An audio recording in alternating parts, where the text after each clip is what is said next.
आज कक्षा 10 के द्विघात समीकरण के जो आगे की चीजें हैं, आगे की कुछ क्वेश्चन हैं। हमने कुछ लैंग्वेज वाले क्वेश्चन कल बताए थे और हमने कहा था कुछ और भी क्वेश्चन हम आगे बताएंगे, तो उसी क्वेश्चन को आज हम करेंगे। देखते हैं पहला क्वेश्चन। एक रेलगाड़ी 63 किलोमीटर की दूरी किसी निश्चित औसत चाल से तय करती है। ठीक है, क्या चाल है उसकी? 63 किलोमीटर की दूरी और एक चाल हमें नहीं पता है से तय करती है, और फिर 72 किलोमीटर की दूरी प्रारंभिक चाल से 6 किलोमीटर प्रति घंटा अधिक चाल से, जो पहले चाल थी उससे ज्यादा चाल कर दी, कितनी? 6, और अब कितना तय कर रही है? 72। यदि यह पूरी यात्रा 3 घंटे में तय की जाती है तो प्रारंभिक औसत चाल ज्ञात करनी है। क्वेश्चन एक बार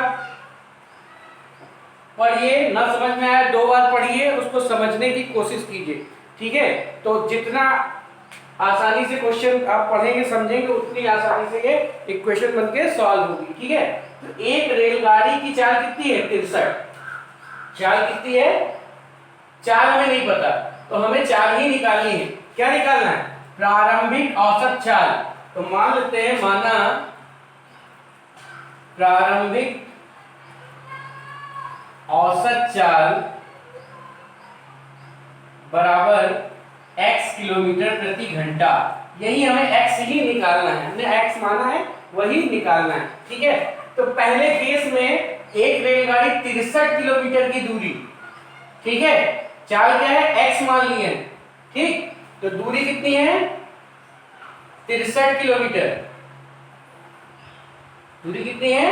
63 किलोमीटर। चाल क्या है? x किलोमीटर प्रति घंटा। अच्छा, कितना समय लगेगा? चाल बराबर दूरी बटे समय, समय बराबर दूरी बटे 4। कितना समय लगेगा? दूरी बटे 4। ठीक, अब देखो फिर क्या कह रहा है? फिर 72 किलोमीटर की दूरी प्रारंभिक चाल से 6 किलोमीटर अधिक। अब कितनी दूरी चल रहा है? सुना, अब कितनी दूरी चल रहा है? 72 किलोमीटर। कितनी चल रहा है? 72 किलोमीटर। अब चाल क्या है? जो पहले चाल थी उससे 6 अधिक, जो पहले चाल थी प्रारंभिक चाल से 6 किलोमीटर प्रति घंटा अधिक, यानी पहले चाल x थी तो अब चाल कितनी हो गई? x plus 6। अब समय क्या लगेगा? समय बराबर होता है दूरी बटे चाल। तो ये समय जो लगा इसको t1 से डिनोट करते हैं, और ये जो समय लगा वो t2 से डिनोट करते हैं। तो वो कह रहा है कि इन दोनों दूरियों में जो समय लगता है, जो दोनों दूरियों में समय लगता है वो कितना है? यदि पूरी यात्रा में, मतलब 63 चलने में इतना समय लगा, 72 चलने में इतना समय लगा, पूरी यात्रा में 3 घंटे लगते हैं, तो प्रारंभिक औसत चाल। तो पूरी यात्रा में लगा समय, पूरी यात्रा में लगा समय बराबर 3 घंटे, या इस हिसाब से देखें तो t1 प्लस t2। एक बार चला 63 किलोमीटर, एक बार चला 72। 63 चलने में इतना समय लगा, 72 चलने में तो पूरी में इतना लगा। ठीक, प्रश्नानुसार ये जो पूरी यात्रा में समय लग रहा है यानी t1 प्लस t2 वो बराबर है 3 घंटे के। किसके बराबर है? 3 घंटे के। ये घंटे में ही है और ये किसमें है? घंटे में ही। ठीक, तो इस यात्रा में लगा समय, इस यात्रा में जो समय लगा है दोनों मिला के 3 घंटा है। तो 63 बटे x प्लस 72 बटे x plus 6 is equal to 3। अब इसी को सॉल्व करना है। अब ये क्वेश्चन का काम खत्म, हमको क्या करना है? इसको सॉल्व करना है। ठीक, और इसको सॉल्व करके x की वैल्यू निकालनी है। ठीक, 9 7 63, 9 8 72, 9 कॉमन हो सकता है, 9 हमने ले लिया कॉमन, और 9 जो कॉमन लेंगे तो यहाँ बचेगा 9 7 63, 7 बटे x, और यहाँ 9 8 72, 8 बटे x plus 6 is equal to 3। ये इससे कैंसिल हो जाएगा, तो बचेगा 7 बटे x प्लस 8 बटे x plus 6 is equal to 1/3 आ जाएगा। ये 9 इधर चला जाएगा तो 1/3 आ जाएगा। अब एलसीएम लेंगे तो आएगा x प्लस 6, x प्लस 6 का 7 से मल्टीप्लाई हो जाएगा, 7x प्लस 7 6 42, और 8 का x से हो जाएगा तो ये 8x इज इक्वल टू 1/3 3। ऊपर कितना आ जाएगा 15x plus 42 is equal to upon x square plus 6x is equal to 1/3।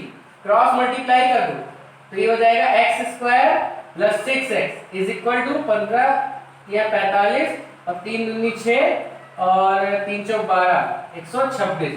तो ये हो जाएगा x square plus 6x minus 45x और minus 126 is equal to 0। X square minus 42x 42 क्या आ जाएगा 39 हो जाएगा 39x और माइनस 126 इज इक्वल टू 0। तो ये द्विघात समीकरण हमारी बन गई। अब द्विघात समीकरण को विधि हमने बताया था, चाहे जो विधि से सॉल्व कर सकते हैं। तो 126 को ऐसा तोड़ो कि घटाने पे क्या है 39 है, तो 42 किया 42x प्लस 3x हो जाएगा। 42 किया 126 और 42 में से 3 गया तो 39 आ जाएगा। Minus 126 is equal to 0। x common ले लेंगे x माइनस 42, 3 कॉमन ले लेंगे x minus 42 is equal to 0। तो x माइनस 42 और इधर बचा x plus 3 is equal to 0। तो जब x minus 42 is equal to 0, x is equal to 42 और जब x minus 3 equal to 0, x plus 3 is equal to 0, x equal to minus 3। तो minus 3 तो चाल हो नहीं सकती, हमने x क्या माना था प्रारंभिक चाल, तो क्या निकालना था तो प्रारंभिक औसत चाल निकालनी। तो प्रारंभिक औसत चाल क्या आ जाएगी 42। तो अगली लाइन में लिख देंगे अतः रेलगाड़ी की प्रारंभिक औसत चाल बराबर 42 किलोमीटर प्रति घंटा। फिर से एक बार क्वेश्चन पढ़ते हैं और समझते हैं। एक रेलगाड़ी है 63 किलोमीटर की दूरी किसी चाल से तय करती है। तो 63 किलोमीटर की दूरी किसी चाल को हमने x मान लिया, x की चाल से करती है। तो कितना समय लगेगा वही दूरी बटे 4। ठीक, समय बराबर दूरी बटे 4। और फिर 72 वाली जो दूरी किलोमीटर की दूरी तय करती है, जितने से पहले चल रही थी उससे 6 बढ़ा दी चाल, ठीक उतने समय में करती है। तो 72 चलती है कितनी, जितनी चाल पहले थी उससे 6 से ज्यादा थे। तो अब जो समय लगेगा वो ये हो गया दूरी बटे 4। तो ये दोनों जो समय है वो 3 घंटा है। तो कुल दूरी जो कुल समय जो लग रहा है वो 3 घंटा। तो कुल समय बराबर 3 घंटा। और इसी को सॉल्व कर लिए द्विघात समीकरण बन गई और द्विघात समीकरण को हमने सॉल्व कर लिया। ठीक, तो इस तरह क्वेश्चन हमें पढ़ना है, समझना है और इसके बाद द्विघात समीकरण बना के उसको हल करना है। ठीक, एक बार आप लोग देख लीजिए और फिर नोट कर लीजिएगा। अच्छा क्वेश्चन है, चाल दूरी वाले जो हैं अच्छे क्वेश्चन है। हमने आज जितने भी क्वेश्चन आज हम कराएंगे थोड़ा स्टैंडर्ड रहेंगे। ठीक है, कल हमने आसान आसान क्वेश्चन कराए थे, आज थोड़ा टिपिकल क्वेश्चन कराना है। ठीक, दूसरा क्वेश्चन पे आते हैं। क्वेश्चन को पढ़िए 2 बार, जब तक क्वेश्चन पर क्या रहा है वो नहीं समझेंगे नहीं कर पाएंगे। ठीक, जैसे दूसरे क्वेश्चन में कह रहा है एक कुटीर उद्योग एक दिन में कुछ बर्तन बनाता है। जैसे कोई भी कंपनी है तो कुछ बर्तन बनाती हो सकता है 20 बनाती हो पर डे, या 30 बनाती हो या 50 बनाती हो, कुछ बर्तन बनाती है। ठीक, एक विशेष दिन, एक दिन हम गए उस दिन तो देखा कि प्रत्येक नग की निर्माण लागत, मतलब एक आइटम बनाने की लागत उस दिन निर्माण किए गए बर्तनों की संख्या के दुगने से 3 अधिक थी। उस दिन जितने बर्तन बने थे उसके दुगने से 3 अधिक थी। ठीक, एक बर्तन की लागत जो थी, जितने बर्तन उस दिन बने थे उसके दुगने से 3 अधिक थी। यदि उस दिन की लागत कुल निर्माण लागत 90 रुपए थी तो निर्मित बर्तनों की संख्या तथा प्रत्येक नग की लागत, निर्मित बर्तनों की संख्या, तो मान लेते हैं माना एक दिन में, जिस दिन हम गए उस दिन की बात कर रहे हैं, एक दिन में निर्मित बर्तनों की संख्या, एक दिन में कितने बर्तन बनते हैं कुछ कहा था तो हम मान लेते हैं x बनते। ठीक, अब देखा एक यहां पर ध्यान दें, प्रत्येक नग की निर्माण लागत, एक नग, प्रत्येक मतलब एक नग के निर्माण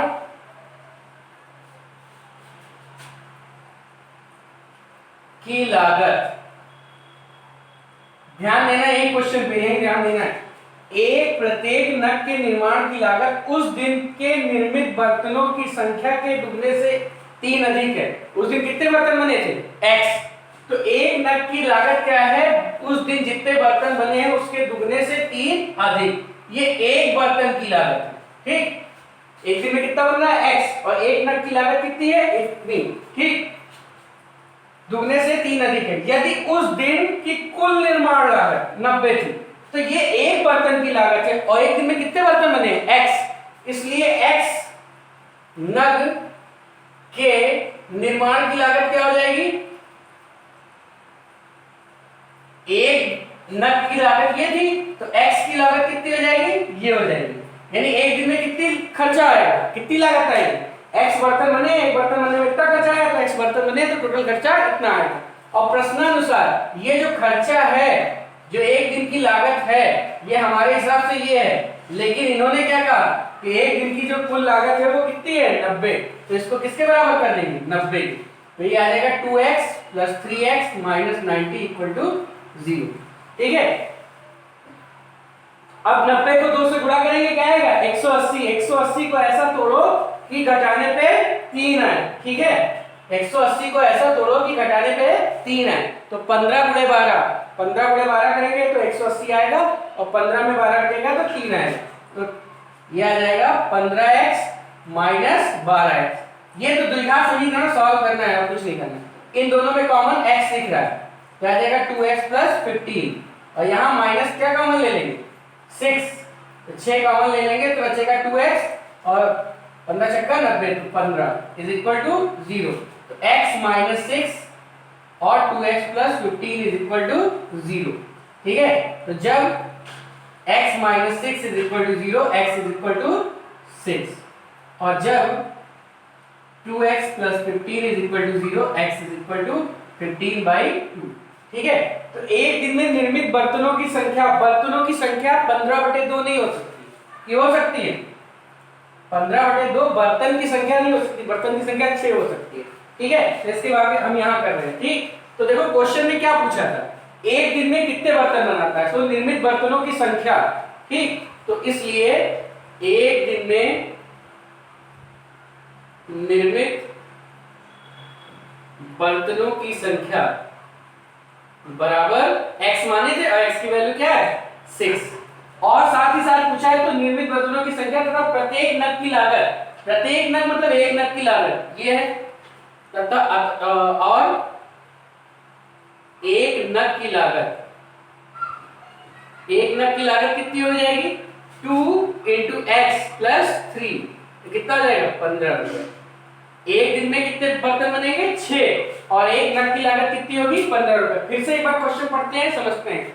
एक कुटीर उद्योग में एक दिन में कुछ बर्तन निर्माण करता है, एक विशेष दिन, यहां से बहुत ज्यादा हमें मतलब नहीं है, ठीक है। एक विशेष दिन हमने देखा कि प्रत्येक नग के निर्माण की लागत उस दिन निर्मित बर्तनों की संख्या के दुगने से 3 अधिक थी, तो उस दिन कितने बर्तन बन रहे हैं, मान लिया है, तो एक बर्तन की लागत, प्रत्येक नग की लागत यानी एक नग की लागत कितनी है, उस दिन जितने बर्तन बन रहे हैं उसके दुगने से 3 अधिक, तो कुल लागत कितनी होगी, ये एक की है और बन कितने रहे x, तो टोटल कास्ट ये हो जाएगी, जो x नग की कास्ट हो जाएगी वो ये हो जाएगी, और उस दिन की जो कास्ट है वो किसके बराबर है 90 की। इसे को सॉल्व कर लेंगे तो द्विघात समीकरण बनेगा, x का 2 मान आएगा। अब निगेटिव आ रही है, बर्तनों की संख्या निगेटिव हो नहीं सकती, इसलिए उसको छोड़ देंगे, ठीक है। तो बात क्लियर है। अब आते हैं तीसरे क्वेश्चन में। तो इसी तरह इसको पढ़िए, समझिए, खुद से करिए, ज्यादा से ज्यादा दिमाग अपना यूज करेंगे तो ज्यादा अच्छा रहेगा। जैसे तीसरा क्वेश्चन है, एक रेलगाड़ी 360 किलोमीटर की दूरी एक समान चाल से साथ तय करती है। यदि रेलगाड़ी यही दूरी 5 किलोमीटर अधिक चाल से तय करती है तो यात्रा में 48 मिनट कम समय लगता है। रेलगाड़ी की प्रारंभिक चाल बताइए, ठीक। तो मान लेते हैं, माना रेलगाड़ी की प्रारंभिक चाल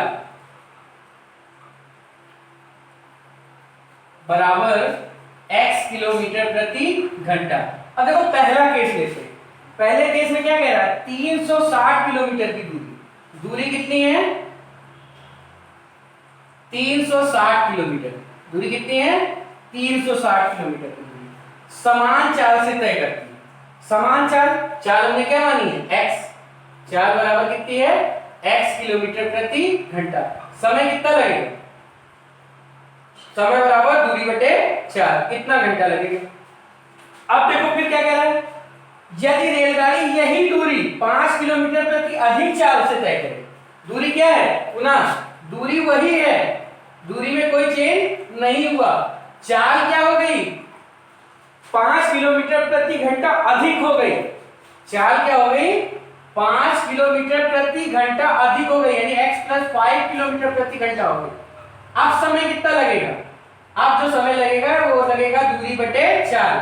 तो क्वेश्चन में कह रहा है कि जो पहले समय लग रहा था और समय लग रहा से तय करें तो यात्रा में 48 मिनट कम समय लगता है, यानी ये जो समय है ये T2 से डिनोट करते हैं, ये 48 मिनट कम है किससे, इससे, ये घंटे में था ये घंटे में था, कौन कम है, ये कम है, ठीक है, और ये ज्यादा है। तो अगर ज्यादा वाले में से कम वाला हम घटा देंगे तो कितना आएगा 48 मिनट, लेकिन घंटे में सब बात हो रही थी तो इसको भी घंटे में बदल देंगे, घंटे में बदलने का मतलब 60 से डिवाइड कर देंगे, ठीक। तो ये बन जाएगी आपकी इक्वेशन। अब इसी को सॉल्व करके द्विघात समीकरण बनाना, ठीक। तो देखो 360 कॉमन दिख रहा है, दिख रहा है, ये हो जाएगा 1/x माइनस 1/x प्लस 5। यहां देखो 8 6 48 और 60 यानी 4/5 सीधे लिख देते हैं, ठीक है, 4/5, ठीक, 12 4 48 12 5 60 ये कट जाएगा, ठीक है। और देखो 4 से ये काट देंगे, 4 9 36 यानी 90 बचेगा, ठीक, कितना बचा 90। यहाँ x और x प्लस 5 कॉमन ले लेंगे तो x प्लस 5 माइनस x ये इससे कट जाएगा, बचा कितना 1/5। आगे सॉल्व करते हैं, ये हो जाएगा 90/5, 9 5 45 450 ऊपर आ जाएगा, नीचे x स्क्वायर प्लस 5x आ जाएगा इक्वल टू 1/5। तो ये हो जाएगा x square plus 5x is equal to 5 0 0 5 25 5 2 और 20 2 22, ये आ जाएगा x square plus 5x minus 2250 is equal to 0, ठीक। तो अब इस द्विघात समीकरण को हम क्या करेंगे सॉल्व कर लेंगे, तो हमें क्या मिल जाएगा रेलगाड़ी की प्रारंभिक चाल जो x था वो निकल जाएगा। हो सकता है चाल नेगेटिव में आए तो नेगेटिव में आएगा तो छोड़ देंगे, ठीक है, फैक्टर हो जाएगा ना। 2250 को ऐसा तोड़ो, अगर नहीं मान लो फैक्टर तुमसे निकल रहा है, ठीक है, जैसे मान लो फैक्टर तुमसे नहीं निकल रहा है तो तुम सूत्र के द्वारा भी हल कर सकते हो, पूर्ववर्ग बना के भी हल कर सकते हो, ठीक है, वो तीनों मेथड पता है। वैसे देखते हैं क्या आएगा इसका फैक्टर।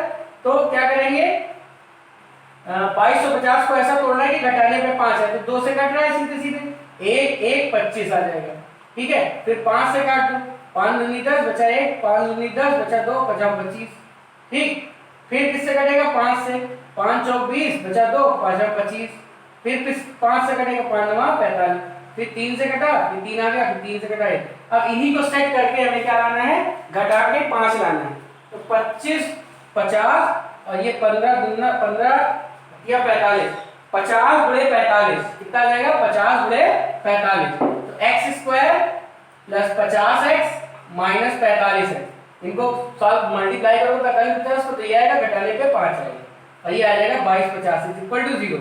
x कॉमन ले लेना, x का कर लेना कॉमन लेना, तो बचेगा x प्लस 50 माइनस 45 कॉमन लेंगे, x plus 50 equal to 0, x minus 45 और x plus 50 is equal to 0। तो जब x minus 45 is equal to 0, x is equal to 45, ठीक है, और जब x plus 50 is equal to 0, x is equal to minus 50, तो minus चाल हो नहीं सकती इसलिए इसको छोड़ देंगे। आंसर क्या आ जाएगा, तो रेलगाड़ी की चाल क्या आ जाएगी, प्रारंभिक चाल 45 किलोमीटर प्रति घंटा। आगे लाइन में लिख देते हैं, अतः रेलगाड़ी की प्रारंभिक चाल बराबर 45 किलोमीटर प्रति घंटा, तो ब्लैक पेन से आप लिख सकते हैं, ठीक। तो फिर से एक बार क्वेश्चन समझते हैं। एक रेलगाड़ी 360 किलोमीटर की दूरी एक समान चाल से तय करती है, समान चाल x मान लिया, दूरी कितनी है 360, समय हमने निकाल लिया, ठीक। फिर क्या करता है वही दूरी यानी 360 किलोमीटर ही, अब चाल क्या करती है 5 किलोमीटर बढ़ा दिया, और चाल कितना बढ़ा दिया, तो अब समय ये लगा, ठीक। तो अब जो समय लग रहा है यानी ये जो समय है वो इस समय से क्या है 48 कम है, यानी ये समय ज्यादा है ये कम है, इसमें से ये घटा देंगे तो 48 मिनट आ जाएगा। तो मिनट को हमने घंटे में बदल दिया क्योंकि 1 घंटे में था 1 घंटे में। फिर द्विघात समीकरण सॉल्व करके बना लेंगे और फिर उसको फैक्टर करके उसका आंसर निकालेंगे। तो इस तरह इन तीनों क्वेश्चनों को करना था, ठीक है।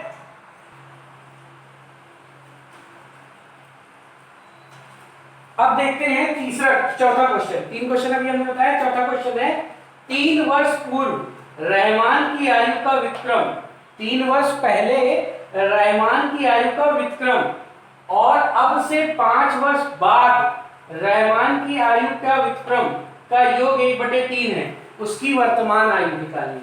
हमें क्या निकालनी है? इस समय की आयु, प्रेजेंट टाइम की आयु। तो माना रहमान की वर्तमान आयु बराबर x वर्ष। इस समय रहमान कितने साल का है? x साल का। क्या बात हो रही है? 3 साल पूर्व, तो 3 वर्ष पूर्व रहमान की आयु, 3 वर्ष पूर्व रहमान की आयु क्या होगी? x - 3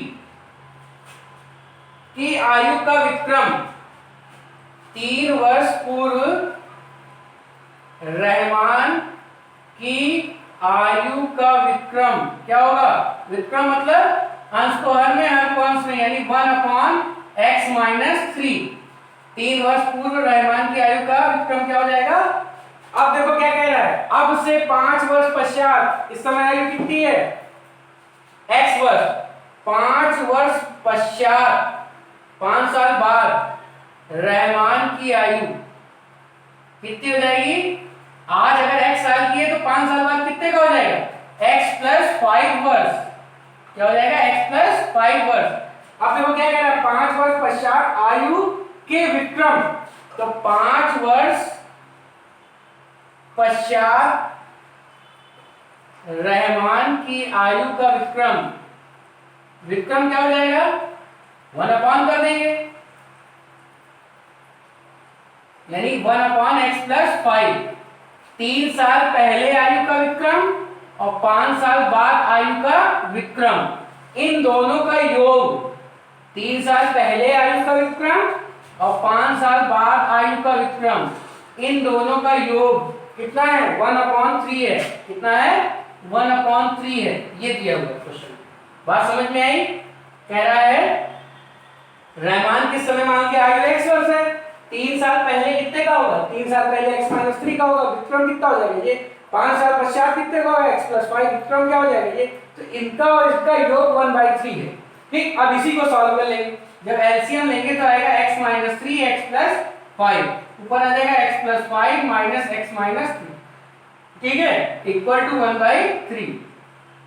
ये हो जाएगा 2x + 2, और नीचे x² + 5x - 3x और -15 इज इक्वल टू 1/3। ये क्रॉस मल्टीप्लाई कर देंगे, x² + 2x - 15 is equal to 6x + 6।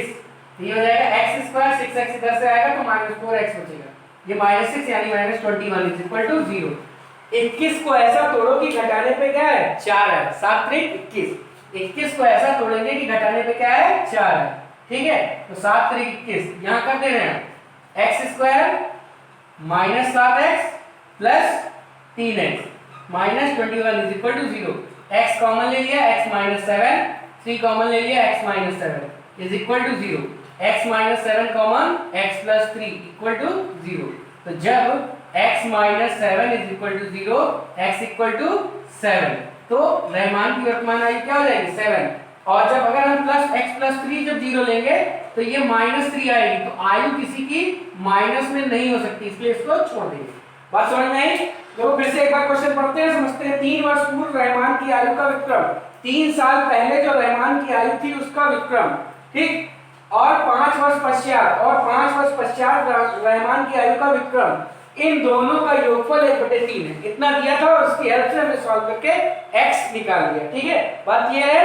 तो कुल मिला के हमें जो भी चीज निकालनी होती है उसको x मान के द्विघात समीकरण बना लेते हैं और x की वैल्यू निकल जाती है। ठीक, बात क्लियर?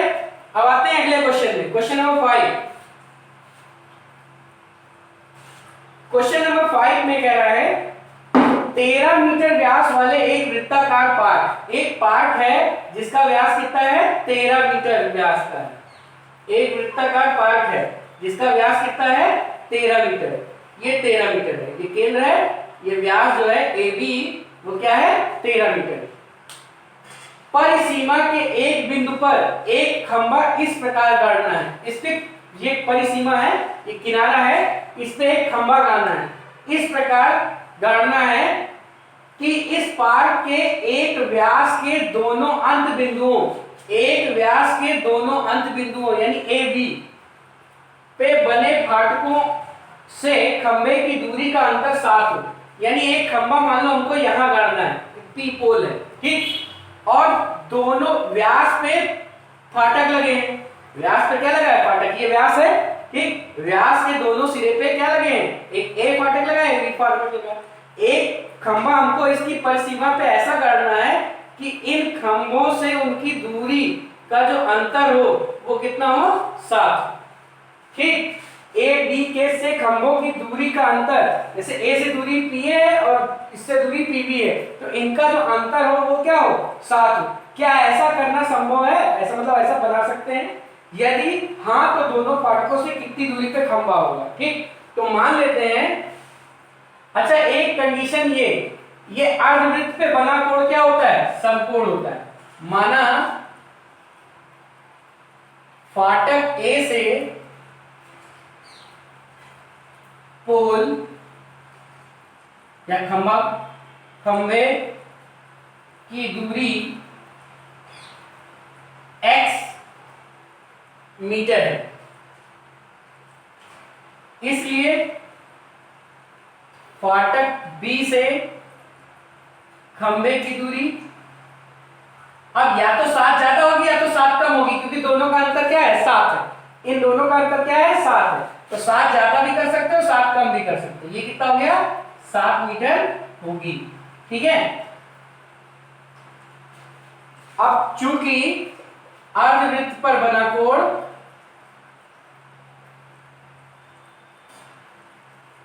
समकोण होता है, अर्धवृत्त पर बना कोण क्या होता है? समकोण होता है। इसलिए त्रिभुज एपीबी एक समकोण त्रिभुज है। कैसा त्रिभुज है? समकोण त्रिभुज है। और अगर समकोण त्रिभुज है तो पाइथागोरस प्रमेय लग सकती है। इसलिए कर्ण का स्क्वायर, 90 के सामने कर्ण होती है, कर्ण का स्क्वायर बराबर लंब का स्क्वायर प्लस आधार का स्क्वायर होगा। AB यानी व्यास कितना है? 13, AP कितना माने थे? x, तो ये क्या है? x प्लस 7 का होल स्क्वायर, 169 बराबर x स्क्वायर, और इसका होल स्क्वायर बोलेंगे x square plus 14x plus 49, ये आ जाएगा, ये आ जाएगा 2x स्क्वायर प्लस 14x, और ये हो जाएगा 49 माइनस 169 इज इक्वल टू 0। 49 घटा देंगे कितना बचेगा? -120। ये कितना आ जाएगा? -120। 2 से भाग कर देंगे, x square plus 7x minus 60। 60 के ऐसे टुकड़े करो कि घटाने पे 7 आए। 60 के ऐसे टुकड़े करो कि घटाने पे 7 आए। यहां कर रहे हैं, यहां पे कर रहे हैं क्वेश्चन। 60 के ऐसे टुकड़े करो कि घटाने पे 7 आए। तो 12 25 60, x square 12x minus 5x minus 60 is equal to 0। x common ले लेंगे, x प्लस 12 आएगा, और यहाँ कॉमन ले लेंगे -5, तो x माइनस 5 इक्वल टू 0। तो x इक्वल टू -12 और x इक्वल टू 5, तो आंसर क्या आ जाएगा? 5 आ जाएगा, क्योंकि माइनस पूरी हो नहीं सकती। इसलिए खंबे की फाटक A से दूरी बराबर 5 मीटर तथा फाटक B से दूरी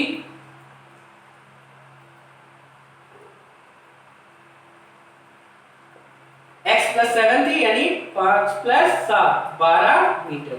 क्वेश्चन फिर से समझते हैं। एक वृत्ताकार पार्क है जिसका व्यास 13 सेंटीमीटर है। व्यास के किनारे पे फाटक लगा है। एक पोल हमको गाड़ना है परिध पे कहीं पे भी, जिससे ऐसा गाड़ना है कि इस फाटक से दूरी और इस फाटक से दूरी का अंतर क्या हो? 7 हो। तो हमने मान लिया इस फाटक से दूरी कितनी है? x, तो अंतर 7 है, यानी 7 कम भी हो सकता है, 7 ज्यादा भी हो सकता है। तो ये कितना हो जाएगा? x plus 7। ये बड़ा है इसलिए हमने ज्यादा मान लिया, ठीक। अब ये अर्धवृत्त पे बना कोण समकोण होता है, तो ये समकोण त्रिभुज होगा। कर्ण का स्क्वायर बराबर लंब का स्क्वायर प्लस आधार का स्क्वायर से एक द्विघात समीकरण बन जाएगी। समीकरण को सॉल्व कर लेंगे तो x का मान हमारा कितना आ गया? 5। तो ये दूरी जो होगी वो 5 हो जाएगी, और ये अंतर 7 था, यानी 7 बढ़ाए थे, तो ये कितना हो जाएगा? 12। ठीक है, तो यही हमको निकालना था। तो इस तरह से क्वेश्चन हमको करने हैं। द्विघात समीकरण के लैंग्वेज वाले क्वेश्चन हो गए। अब कल कुछ क्वेश्चन ऐसे हम बताएंगे जो द्विघात समीकरण होंगे नहीं, लेकिन उनको द्विघात समीकरण में चेंज करके किया जा सकता है। आज के लिए इतना ही, धन्यवाद।